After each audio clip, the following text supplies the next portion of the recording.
बड़ी खबर सूत्रों के हवाले से मिल रही ताजा जानकारी के अनुसार अब बिहार में फिर से शराब खुलने की तैयारी पूरी तरह जोरों पर चल रही है। जी हां, तुमने बिल्कुल सही सुना दोस्तों। खुद मुख्यमंत्री नीतीश कुमार, जो बिहार में शराबबंदी के जनक माने जाते हैं, वही अब अपने मंत्रिमंडल के साथ एक बेहद गुप्त मीटिंग कर चुके हैं, जिसमें बिहार में शराबबंदी को पूरी तरह खत्म करने को लेकर गहन और विस्तृत चर्चा हुई है। कहा जा रहा है कि इस महत्वपूर्ण मीटिंग में कई बड़े बड़े मंत्री मौजूद थे और सभी ने एक स्वर में माना कि शराबबंदी अब जनता के लिए सिर्फ सिरदर्द बनकर रह गई है और इसे जल्द से जल्द खत्म करना ही सबसे बेहतर विकल्प होगा। अंदर की गुप्त खबर यह है कि विपक्ष के लगातार बढ़ते दबाव में आकर नीतीश कुमार अब एक बड़े और ऐतिहासिक फैसले की तैयारी में जुट गए हैं। तेजस्वी यादव और प्रशांत किशोर दोनों ही लगातार नीतीश कुमार पर तीखा निशाना साध रहे थे। कह रहे थे कि शराबबंदी ने बिहार को अपराध और भ्रष्टाचार की गहरी खाई में धकेल दिया है और अब वक्त आ चुका है कि इस पुराने फैसले को पूरी तरह पलटा जाए। शायद इसी भारी दबाव का असर है कि नीतीश कुमार अब खुद इस मुद्दे पर गंभीरता से विचार करने लगे हैं और अपने कदम आगे बढ़ा रहे हैं। गुप्त सूत्रों के मुताबिक हाल ही में एक बंद कमरे की बैठक हुई, जिसमें विस्तार से चर्चा हुई कि आने वाले चुनाव से पहले शराबबंदी को खत्म कर दिया जाए, ताकि जनता में फिर से नीतीश कुमार की छवि को नया रंग दिया जा सके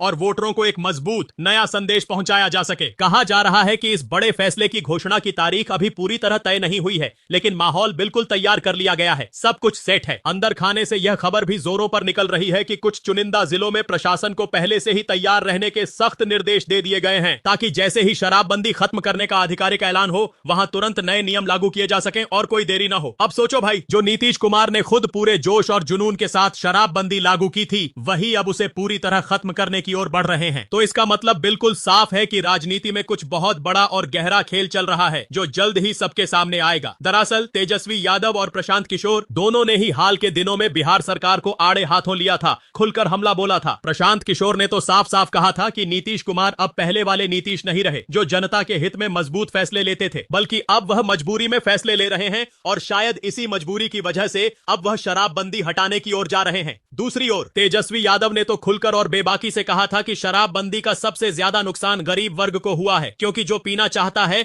वह अब भी पी रहा है। बस फर्क इतना पड़ गया है कि अब वह शराब के लिए अपनी जान जोखिम में डालकर जहरीली दारू पीता है, और यही बड़ी वजह है कि हर हफ्ते कहीं न कहीं शराब से मौत की दर्दनाक खबरें सामने आती रहती हैं। विपक्ष के इन तीखे और लगातार बयानों ने नीतीश कुमार पर भारी दबाव बना दिया है और अब वही नीतीश कुमार अपने पुराने फैसले पर दोबारा पुनर्विचार कर रहे हैं, गहराई से सोच रहे हैं। सूत्रों का कहना है कि मुख्यमंत्री ने अपने कुछ खास और विश्वसनीय अफसरों तथा मंत्रियों से साफ साफ कहा है कि इस महत्वपूर्ण फैसले पर जनता की सच्ची प्रतिक्रिया जानो, सर्वे करो और देखो कि लोग वास्तव में क्या चाहते हैं। सरकार को भी अब महसूस हो चुका है कि शराबबंदी की वजह से टैक्स का भारी नुकसान हुआ है और बिहार की अर्थव्यवस्था पर इसका सीधा और गहरा असर पड़ा है। वहीं बिहार के कई जिलों में पुलिस और प्रशासन पर भी लगातार सवाल उठ रहे हैं, क्योंकि शराबबंदी के नाम पर भारी भ्रष्टाचार बढ़ गया है और पुलिस का पूरा ध्यान अपराध रोकने से हटकर सिर्फ शराब पकड़ने में लग गया है। कई बार निर्दोष लोग फंस गए, जेल गए और बड़े माफिया आसानी से बच निकले। इन सभी बुरे हालात को देखते हुए अब लगता है कि नीतीश कुमार पूरी तैयारी में जुट गए हैं, बस सही वक्त का इंतजार कर रहे हैं और वह वक्त शायद बिहार चुनाव से ठीक पहले आने वाला है। अंदर की खबर यह भी है कि चुनाव से ठीक पहले शराबबंदी खत्म करने का ऐलान करके नीतीश जनता को एक बड़ा तोहफा देना चाहते हैं, ताकि लोग उन्हें फिर से मजबूत नेता के तौर पर स्वीकार करें और एनडीए को इसका सीधा फायदा मिले। अब भाई सोचो, अगर यह फैसला हो गया तो बिहार की सियासत में भयंकर भूचाल आ जाएगा, सब कुछ हिल जाएगा। जो पार्टियां अब तक नीतीश को शराबबंदी के लिए कोसती थीं, वही अब जोर शोर से तालियां बजाएंगी। लेकिन दूसरी ओर विरोध भी खूब होगा, क्योंकि कुछ लोग मानते हैं कि शराबबंदी हटाने से समाज में फिर से नशा बढ़ेगा। लेकिन राजनीति में जो दिखता है वही बिकता है और चुनाव के वक्त जनता को खुश करने के लिए नेता कुछ भी कर सकते हैं, कोई कसर नहीं छोड़ते। सूत्र बता रहे हैं कि बैठक में यह बात भी विस्तार से हुई कि शराब को पूरी तरह खुला नहीं रखा जाएगा, बल्कि एक सख्त लिमिट के साथ परमिट सिस्टम लागू किया जाएगा। यानी शराब सिर्फ लाइसेंस वाली दुकानों पर ही बिकेगी और हर खरीदार का पूरा रिकॉर्ड रखा जाए, ताकि सरकार राजस्व भी कमा सके और समाज में नियंत्रण भी बना रहे। अभी तारीख का आधिकारिक ऐलान नहीं हुआ है, लेकिन नवंबर के आसपास कोई बहुत बड़ा फैसला आने की पूरी संभावना जताई जा रही है। कई नेता तो यहाँ तक कह रहे हैं कि दीपावली के ठीक बाद बड़ा धमाका हो सकता है, सब हैरान रह जाएंगे। अब भाई बिहार की राजनीति में कुछ भी हो सकता है और नीतीश कुमार वो अनुभवी खिलाड़ी हैं जो आखिरी ओवर में छक्के मारने के लिए मशहूर हैं। विपक्षी पार्टियां जैसे राजद, जदयू के अंदरूनी गुट और कांग्रेस सब इस मुद्दे पर लगातार बयान दे रहे हैं। कोई कह रहा है कि जनता को इससे राहत मिलेगी, कोई कह रहा है कि समाज बर्बाद हो जाएगा। लेकिन जनता के बीच एक ही गर्म चर्चा है कि अगर शराबबंदी हटती है तो यह बिहार के इतिहास का सबसे बड़ा और यादगार पलटवार होगा। जो फैसला कभी गर्व का प्रतीक था वही अब मजबूरी बन चुका है। अब सवाल यह उठता है कि क्या नीतीश कुमार यह फैसला जनता के दबाव में लेंगे या राजनीति के दबाव में, यह तो वक्त ही बताएगा। लेकिन इतना तय है कि बिहार की गलियों गलियों में अब एक ही चर्चा जोरों पर है कि कुछ तो बहुत बड़ा पक रहा है पटना के अंदर। राजधानी में हलचल मची हुई है। अब देखना यह होगा कि जब ऐलान होगा तो जनता कैसे रिएक्ट करेगी, क्योंकि शराबबंदी ने बिहार में बहुत कुछ बदल दिया था और अब अगर वह खत्म होती है तो बहुत कुछ वापस भी बदल जाएगा, पुरानी यादें ताजा हो जाएंगी। भाई अब बस इंतजार है उस ऐतिहासिक दिन का जब सीएम नीतीश खुद मंच पर आकर कहेंगे कि अब बिहार में शराबबंदी खत्म हो चुकी है, बिहार फिर से खुलेगा और इसके साथ ही शुरू होगी नई सियासी जंग, जहां हर पार्टी अपनी अपनी चाल चलेगी और जनता फिर से सोचेगी कि किस पर भरोसा किया जाए। तो भाई तैयार रहो, क्योंकि यह खबर अगर सच साबित होती है तो बिहार की राजनीति का नक्शा पूरी तरह बदल जाएगा और आने वाला चुनाव सबसे दिलचस्प, रोमांचक और ऐतिहासिक चुनाव साबित होगा। दोस्तों, अगर तुम्हें ऐसी बड़ी बड़ी खबरें और बिहार की राजनीति की हर गुप्त जानकारी सबसे पहले चाहिए तो अभी चैनल को सब्सक्राइब कर लो, बेल आइकन दबाओ और लाइक करना न भूलो ताकि कोई अपडेट मिस ना हो। सब्सक्राइब करो और शेयर करो, क्योंकि ऐसी खबरें सिर्फ यहां मिलेंगी।